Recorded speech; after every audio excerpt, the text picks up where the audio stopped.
If you love wisdom, put your mind up to the ceiling. Don't let it stay in the gutter. Don't let your heart get all cluttered. No, I did not stutter. Listen to all that I've muttered. Your life will only go well if you win wisdom or lovers. If you're in love with wisdom, come inside. Come inside. Come inside. The truth will surely rescue you and I. You and I. You and I. If you're in love with wisdom, come inside. Come inside. Come inside. The truth will surely rescue you and I. All right, welcome back to For the Love of Wisdom, where philosophy meets the streets. This is JC Johnson, and I'm here today with special guest Will the Thrill. What up, what up? We also got Shauna with us. Hey! All right, so today we are discussing the wisdom of finality. We're talking about knowing when it's time to let something go and move on to the next thing. So you definitely don't want to miss it. We'll be right back after this. We're going to let you know about a special offer we have. If you're in love with wisdom, come inside. Come inside. Hey, what's going on, Wisdom family? Each week on For the Love of Wisdom, we promote a new and free audiobook that we believe you will benefit from and become wiser by listening to. On today's show, we're talking about the wisdom of finality.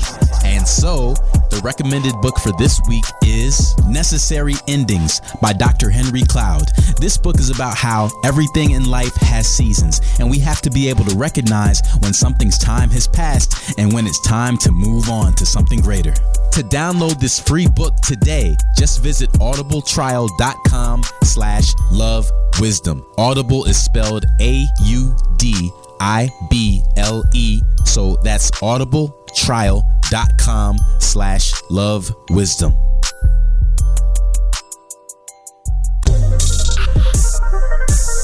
Hey everybody, you're listening to For the Love of Wisdom, where philosophy meets the streets. With your host, Jason Johnson. I know, All right. Welcome back. You were listening to For the Love of Wisdom, where philosophy meets the streets. And you know you're listening on North Coast Underground, where the underground starts with you. All right, so in hour two, we're continuing the conversation on the wisdom of finality, knowing when it's time to let something go. And the book of the week, because we have a different book that we feature every week that relates to the show topic. And the book of this week is Necessary Endings by Dr. Henry Cloud. And this is a book that I really like. I've read this book at least 2 or 3 times at this point. The first time I read it, I think, was in 2015, and it was really insightful, something that was really helpful to me, and it actually helped me to make some decisions at that point in time. And I think that it will be helpful for you as well. So, Will, I don't know, have you heard of this book? Are you familiar with Dr. Henry Cloud? No, I have not. To be quite honest, I don't get a chance to read a lot of books because my life is so busy.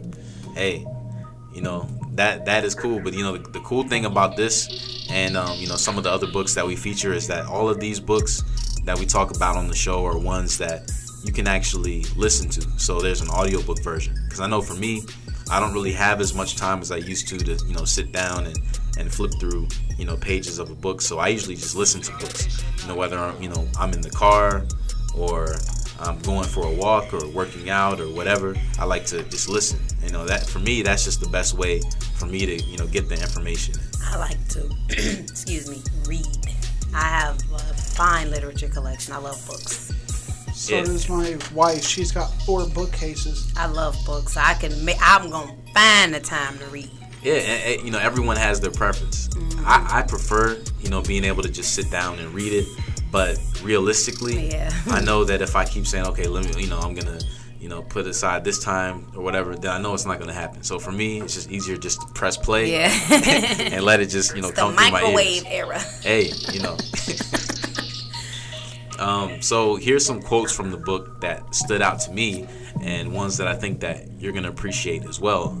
Hopefully this will, you know, inspire you to want to check out the book because it has a lot of good information in it. All right, so one thing Dr. Henry Cloud said here is everything has seasons, and we have to be able to recognize when something's time has passed and be able to move into the next season. Everything that is alive requires pruning as well, which is a great metaphor for endings. right? And so one thing he talks about in the book is pruning, flowers and stuff like that, and how that pruning process, in that you're actually cutting things off. You know, you're cutting off what's dead or what could cause the whole plant to eventually die. Right. And how it is necessary for those things to die in order for that plant to continue to grow. And that is so true, and just in life as well. Like, there's sometimes when we need to let things go, and sometimes we have to put certain things to death, and we may not want to, or we may not even understand why we have to at that time, but there's always a reason, because if we don't, we're not going to be able to get to that next level. Right? And with the reason, there's always some type of sign that will show you before you know the reason exactly. There's going to be signs. You can ignore them or you could take heed to them, but something always lets you know. There's always either a vibe. Something will let you know that something is about to either end or it needs to. Right. One story that I've always found encouraging is one of Steve Harvey. How he got into comedy. He said that he had an epiphany one day. He just knew that that's what he needed to do. And he said he talked to one of his friends at work about it. And he told his friend, like, hey, I think I'm ready to do this, man. I really believe that I'm wasting my time at this job. Right. I need to go ahead and be a comedian. And so his coworker said, hey, man, you got to go ahead and do that. Let our supervisor know that, you got to go, right? Right. So it was time for him to go. It was a necessary ending, right? So he said he went up to his supervisor, and he said he had some business cards that he had just printed out. He just got them that day, and it said Steve Harvey, comedian, on the business card, right? So he said he was so excited about it. He went up to his supervisor and was like, hey, guess what? I'm a comedian now, so I'm not going to be able to work here anymore. And what did the supervisor say? That's a great one. Right, so the supervisor, he was like, you know what? I'm going to pretend we didn't have this conversation. Go ahead, pick your stuff up, walk back to your cubicle, and get back to work. And so Steve said basically he just did what he told him. He turned around, went back to his desk, and was about to continue working. And his coworker went up to him. He's like, hey, man, like what's the problem? I thought that you were going to quit today. And he's like, yeah, but I mean, he was like, think about your family and how are you going to take care of them and yourself and all this. And he was like, this is something you need to do. It's time to do this, right? You went up there to tell him that you were going to quit. You got to follow through with it. Right. So he was like, okay. So he went back to the supervisor, told him again, I really appreciate all that you've done for me here at this company, but I need to leave so I can be a comedian. Right? Now, that right there sounds like comedy right there. It does. It does. The whole cards with some comedian on it. I'm a comedian now. Yeah, that's hilarious. Get back to work. Right. Right. Right. Good one, Steve. Now, if anyone, if you're familiar with Steve Harvey's story, he definitely had some hard times after that. There was times when, he had to travel around the country just to get comedy gigs. Some of them he didn't get paid for. It caused a lot of issues in his personal life, in his marriage. A lot of things were going wrong as a result of that decision that he made to end that current job that he had. And I'm sure that there were many times when he thought, wow, if only I had just listened to my supervisor and just been a good employee and went back to my desk, then I wouldn't face these troubles. Why is it that when we are chasing our dream, we gotta go through so much just to get there? Like, why did he suffer so much just to become what he wanna be? Like, that's crazy. Well, life is crazy. Dr. Henry Cloud, he actually has this, I think, as a good response to that. He said, getting to the next level always requires ending something, leaving it behind, and moving on. Growth itself demands that we move on. And without the ability to end things, people stay stuck, never becoming who they are meant to be, never accomplishing all that their talents and abilities should afford them. Right? And I think that that's a powerful statement, It's powerful. Can I share my story here a little bit? Okay, so as weird as this sounds, now Steve Harvey had an epiphany. I love Steve Harvey. I think he's a great comedian. I love his shows. I love his specials. But that's Steve Harvey. But for me, you know, after my mother had passed away, I'm like, okay, what do I do? I'm like, I'm about to get married. I need to be able to provide for my wife. You know, Walmart's not going to do it. I'm like, what do I do? So I prayed about it for a good 2 months. And, you know, the Lord spoke to me. He's like, go back to school. I'm like, are you sure about this one? Like, where am I supposed to go to school at? So, you know, then, you know, he revealed that to me, and I came here, and of course, now I'm here. But I've had to go through my trials too.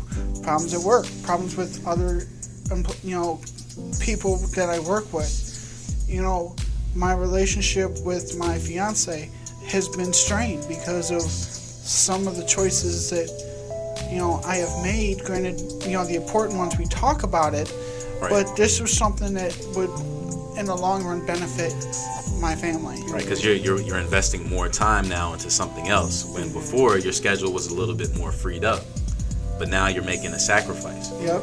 Right. You know, so coming to school, planning a wedding, and, you know, planning for my future has not been easy. And I just feel like there's been a bunch of spiritual attacks. Now, when it comes to planning for the wedding, I've had some news come up to me that I don't know how it's going to work out. But I got to the point, I'm like, you know, this is in God's hands. God's going to take care of it. Yes. The devil is going to do everything he can to ruin that. We're going to have to talk about that more when we come back. You're listening to North Coast Underground, where the underground starts with you. You're now listening to For the Love of Wisdom on NorthCoastUnderground.com, where the underground starts with who? No other but you. All right, welcome back. You're listening to NorthCoastUnderground.com, where the underground starts with you, and this is For the Love of Wisdom. This is JC Johnson here with Will the Thrill. What up, what up? And we also have Shauna with us today. Hey, hey, hey. All right, so today we're discussing the wisdom of finality. And before the break, we were looking at the book of the week, which is Necessary Endings by Dr. Henry Cloud. He has some pretty good information here. It led us into talking about Steve Harvey and how he left his job to become a comedian. He went up to his supervisor and said, hey, I gotta leave the company today so I can go be a comedian. Here's my business card. Look, it says Steve Harvey, comedian. Right? That sounds comical. It really does. But hey, but look at, you know, where he's at today. And, he hosts a game show and has his own talk show. And a radio show. Oh, and a radio show. Radio show, yes. This dude's got bank. Yep. And Steve Harvey, if you hear this, I could definitely be your friend. I'm best friend material.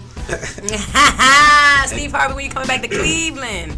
Yeah, he's another hometown one, isn't he? Yes. So one thing that's really interesting about his story is, you know, he said in his book, I believe it was in his book Jump, but he talked about how he used to work for the, I believe the Ford Motor Company. Yes. And at that time, he was content with working there. He said he was making good money. It was working out for him. But he said he got laid off. He said, you know, hundreds of people got laid off at that time. Mm-hmm. And he said that if he hadn't been laid off, he may still be working there at the Ford Motor to this Company. day. Yep. And you would just go, you know, drive by and be like, hey, what's up, Steve? Right. Yeah, you know. He probably didn't want to think about getting laid off again. He wanted something where he controlled it. I can control my own career. All that, right. I know I can control. I would have did the same thing. I ain't about to wait to get laid off again. I'm about to do something else. Right. That was God waking him up, like, lay you off. But, you know, and he was younger then, and you know he had actually just flunked out of Kent State. Oh wow, Steve, you went to Kent State? Yeah. Shout out to KSU. and he's that's the reason why he started, you know, working there. He needed something to do. He decided to just make some money. But you know, if that hadn't happened, if he hadn't lost that job, he eventually wouldn't have worked at that other job where he had that coworker who encouraged him, hey, don't waste your time with this. Right. You're know? better than this, Steve. Right. I hope you stay in contact, because that sounds like a good friend right there. Right. That's a motivator. I wonder if Steve and that person are still friends. Probably not. Well, I mean, you never know. Steve, are you? Steve don't even come visit us. We need to see you on Glenville. We need to see you on St. Clair. We need to see you. Call the show, Steve. Right. Call the show. Steve Harvey, Right. we're calling you. So yeah, definitely that would be cool. Yeah, maybe one day we'll have Steve Harvey join us and he can give us his side of this. But you know, I'm sure that he's glad for the decisions that he made and for those necessary endings that occurred in his life, right? Because if he had stayed where he was at, he would have been held back, and we wouldn't know who he is. We wouldn't know who he was. We'd have never had a Steve Harvey show. We wouldn't have his suits. We wouldn't have nothing. Right. And he was one of the original kings of comedy. He was one of the original ones. I still have that DVD too. I mean, how do you not love any of those comedians, man? Some of them were a little bit out there, but they kept it PG rated though. Oh no, they did not. Well, see, his stuff now is a little bit more tempered, you know, but back then. No, they weren't. They were raunchy and just very comedians, basically. I mean, have you seen Richard Pryor? That's who reminds me. Let me rephrase that. It's PG rated for now. Yeah. Yes. Well, and maybe compared to some other stuff that comes out, yeah. Yes, but, most definitely. Most definitely. I mean, he got the Family Feud show. That's a family show. Right. Family Feud. He's hilarious on Family Feud, too. You can see it in Stevie's face. Stevie, my bad, Steve. When somebody gives an answer that he know ain't up there, he will put it out there that it's not up there. Right. You can't say that on He TV. will roll his eyes all hard like, okay, let's see. And it's not. I love Steve Harvey. Right. Yeah, but that's you know, just a great example of somebody that took a step of faith, who said, you know what, I'm not going to be afraid to make a decision that is ultimately going to benefit me, and it's going to benefit everyone around me as well, you know. Mm-hmm. So, you know, sometimes in life we have to make those difficult decisions. We have to make those sacrifices so that we can, you know, get to something greater. Mm-hmm. And it's scary. It's because it's not a guarantee that you're going to make it. And that's the scariest thing to ever think about, being not a failure, but doing something that you didn't had a passion for doing, and it turns out that it wasn't really for you. You just was excited about it, and then all of a sudden, when it didn't work out, as long as you don't give up at that point, try something else. Because I know a lot of people, they be like, oh, okay, I've been trying to get to the rap game since I was 10. I'm 55, and nope, it ain't happening. So do something else with your life now. Don't just give up and just say, I'm done. I mean, there's a guy that I know. I've interviewed him several times on another show. His name is Peso. He's from Erie, Pennsylvania. He is the #1 rapper to come out of that city. And his lawyer is in talks with the same studio that signed Drake.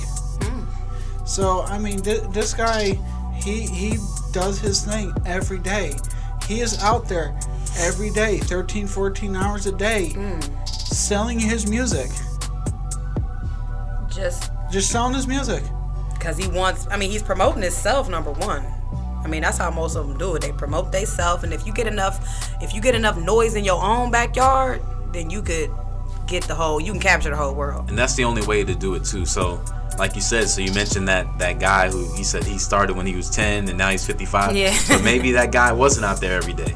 Maybe he's like, he was lacking something. He's like, you know, I'm gonna do a show maybe once every quarter, you know. So I'm gonna do one after New Year's. I'll come back. Maybe at the end of the spring. Nobody knows you. No one knows who you are. The other thing about Peso is, because he doesn't just stay in Erie. He's been to Cleveland. He's been to Covington, Kentucky. Mm-hmm. He's been to Cincinnati. He's been all throughout the country. Mm-hmm. Every city has a different album of him. See, when you do that, that he left his mark in all them places that he went, meaning that they liked them. I mean, Erie, Pennsylvania has got 4 CDs that I know of. Cleveland, Times and Land Part 1 and 2. Covington has got about 4 or 5 different CDs. I mean, this dude is producing a CD every time he goes out. Every time he leaves. So he makes specific music for each area that speaks to that demographic, right? Oh, yeah. That's smart business. It is. Yeah, doing that will definitely land you. It is.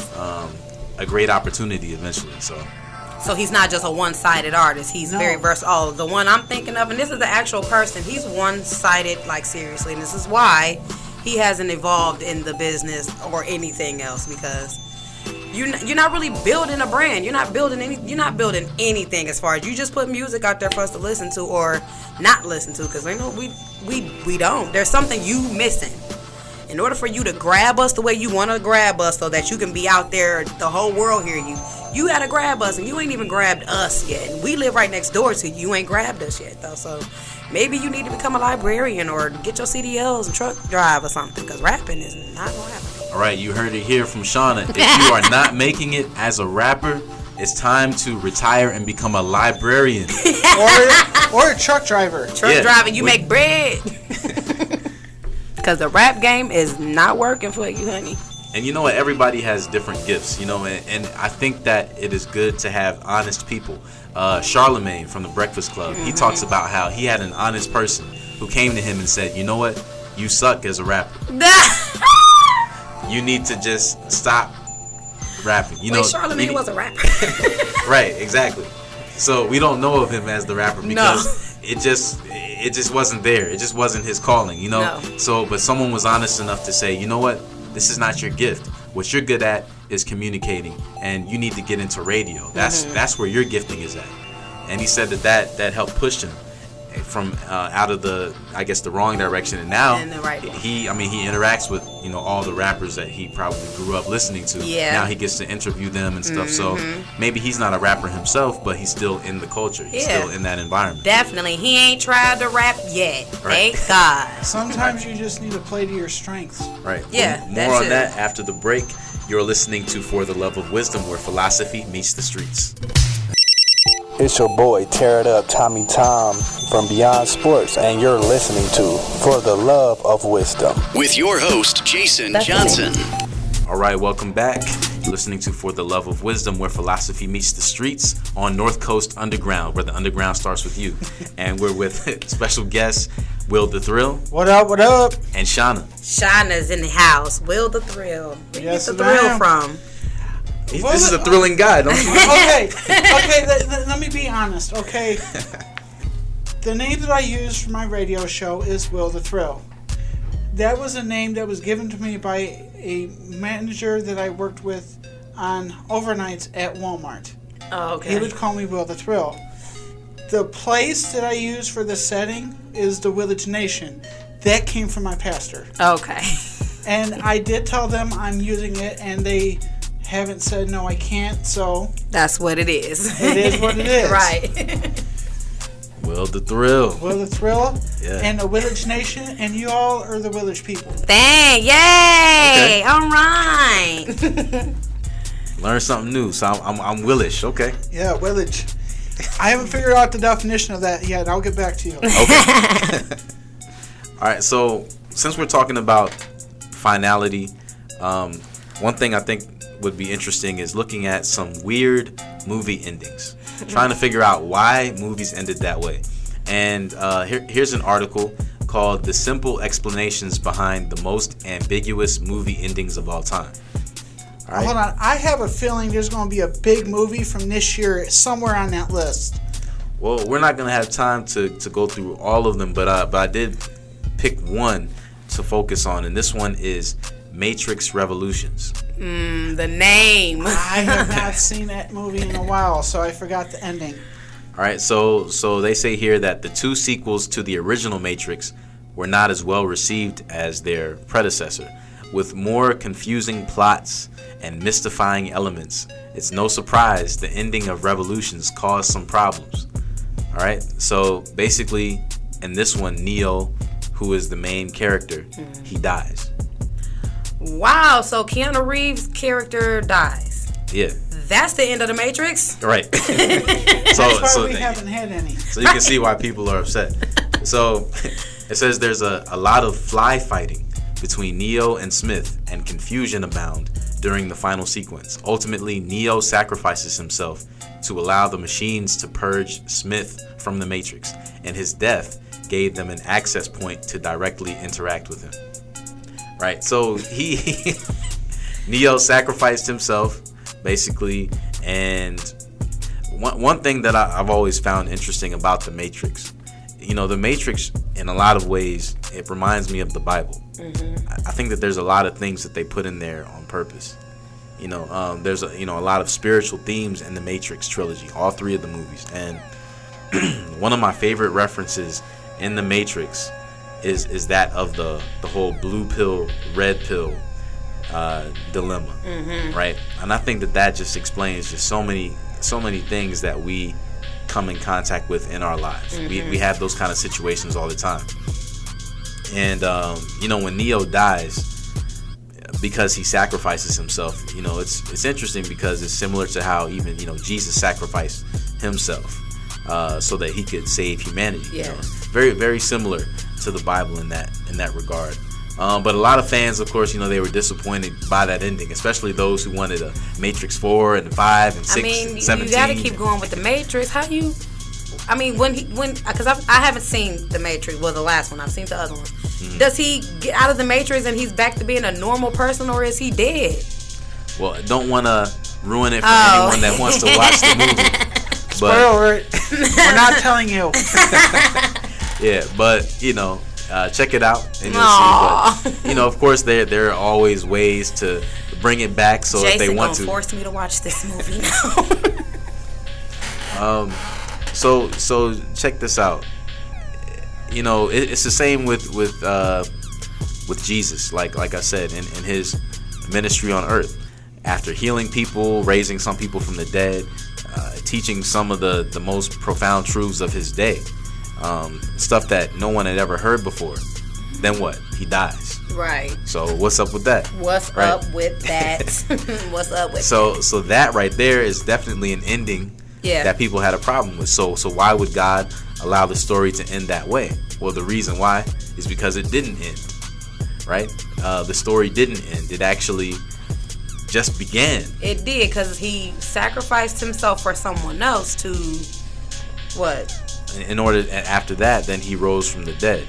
When he rose from the dead, basically it made it to where anyone who believes in him would not have to die. Now, we all as human beings, eventually one day we're going to die. Our bodies will die, but our souls will live forever.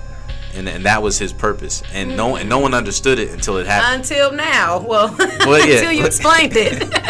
But his followers were like, well, this is crazy. I sacrificed everything for him. I've been following him. He told me to believe in him, and he just died on me. Love Keanu. What is he doing? well, not even just Neo in the Matrix, but also Jesus. But even Neo is a character similar to him. But it's the same kind of thing. Neo, when he sacrificed himself, it was so that everyone else on Earth could be saved from what was coming. Coming? Yeah. That's the whole thing about the Matrix. And but the cool thing about that movie is it just reminds me of what Jesus did, how he sacrificed himself for humanity. But then it didn't just end right there. Plot twist. It never ends. Right. The sequel. Then Jesus rose from the dead. Yes. Right. So. Hollywood, stay away from that one. Right. So, God wants to continue living that story out through you and me. That was the whole point. To say, hey, it doesn't end here, because death can't hold him down, and it can't hold you down either. Right. If you believe in Jesus. So that's the cool thing about that. And I like how there's a lot of similarities. And if you get a chance to look at the Matrix trilogy, you'll start to see a lot of these kind of similarities, little things that are thrown in there. That can be linked to the salvation story. So it's pretty cool. That is pretty cool. But I think when talking about finality, maybe that trilogy reached a point where it didn't feel there was a need to continue with that movie.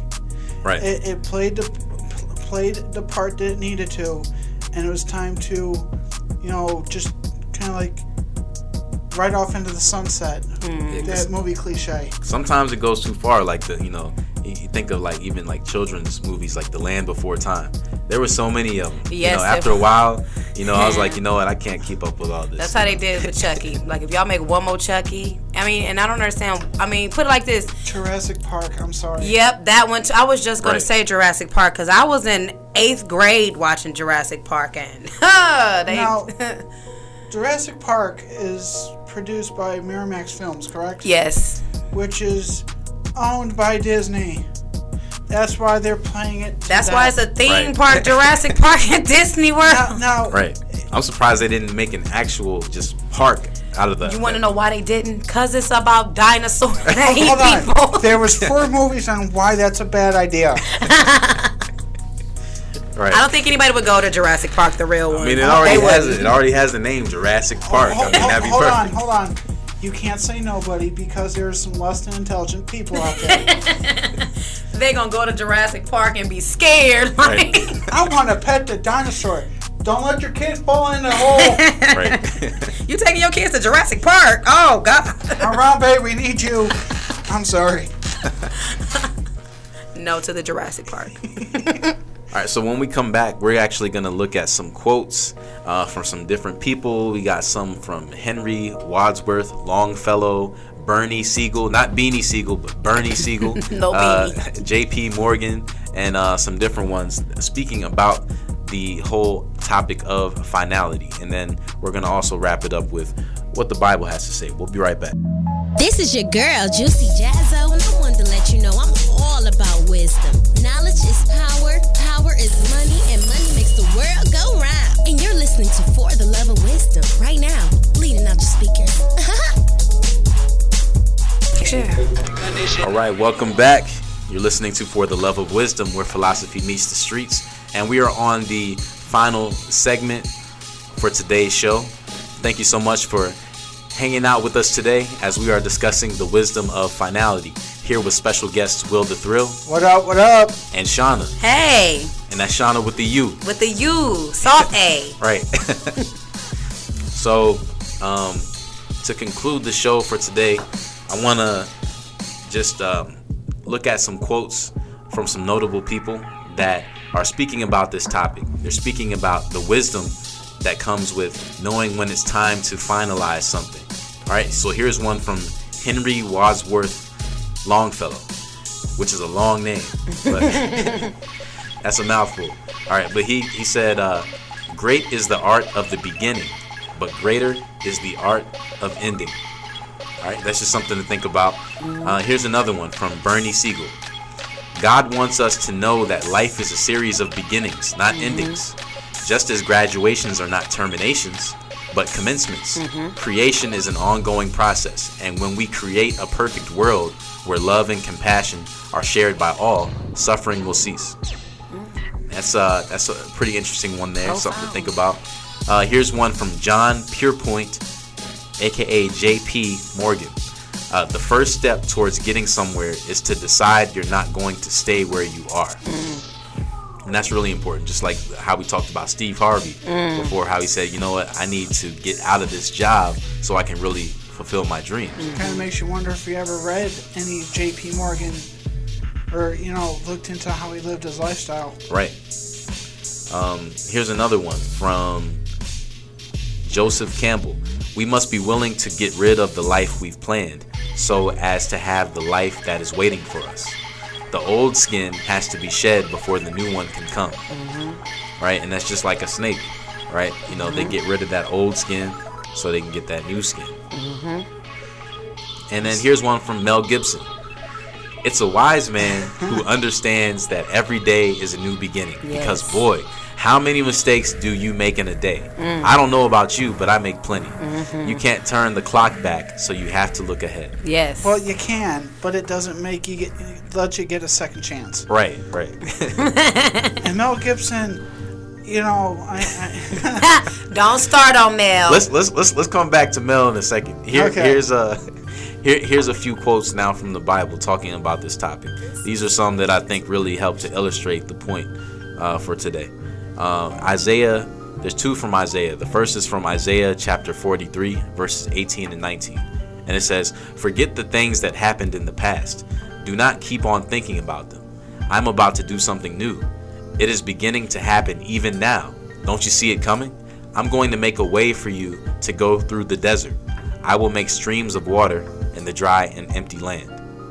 Right? So there comes a time when it is time to go into something new, and it's time to get, maybe those things that you really never got before, things that you have always, felt that you needed, but for whatever reason, it just wasn't time. Right. But this is saying, there does come that time when you might be going through many years of drought, but God says, He's going to bring that water. Just keep going. Yep. And in Isaiah 65:17, it says, I will create new heavens and a new earth. The things that have happened before will not be remembered. They will not even enter your minds. And this is a promise that one day, if you read further in the Bible, it talks about how one day God will destroy the current earth and the current heavens and create a new heaven and a new earth. And that, might just sound ridiculous to some people. It's like, well, you can't, it kind of is hard to imagine. It's hard for me to imagine, like, how, is he going to get rid of this one and then just create another one? What does that mean?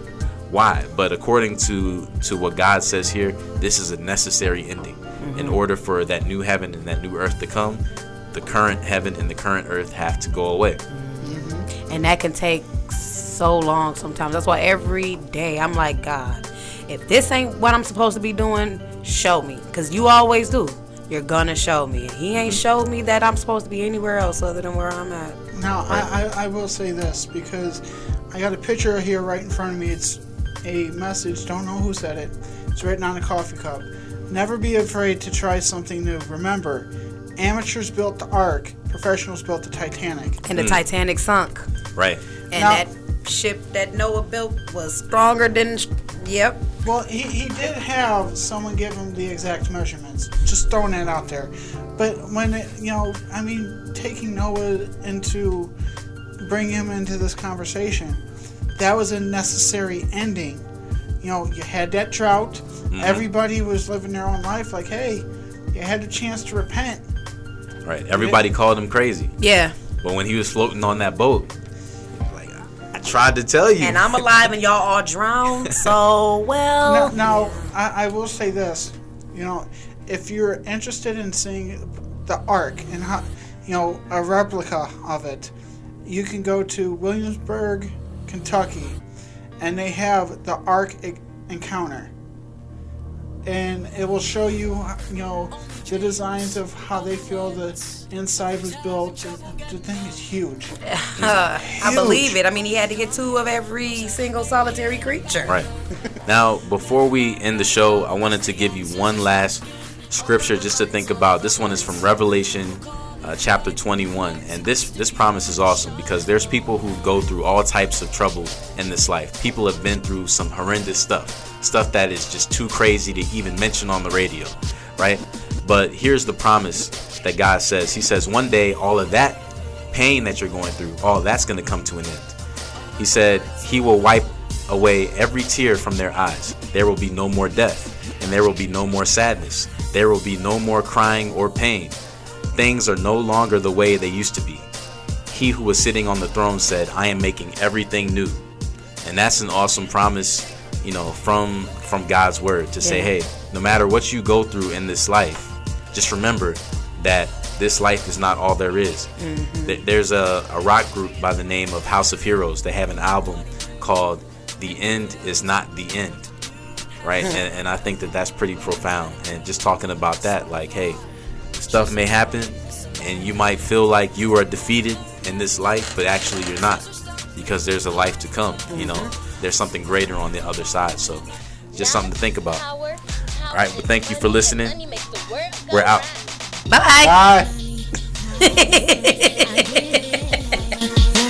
Yeah, I'm winning.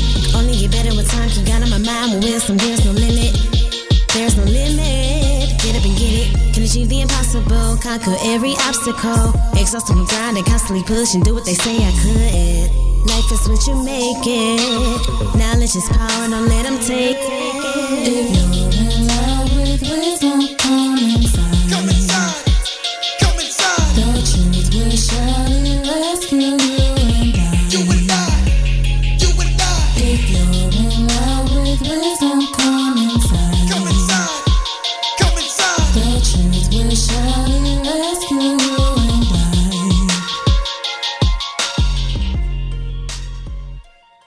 This has been a presentation of the Ohio Media School. Jam, man. Turn the whole thing. NorthCoastUnderground.com, where the underground starts with you.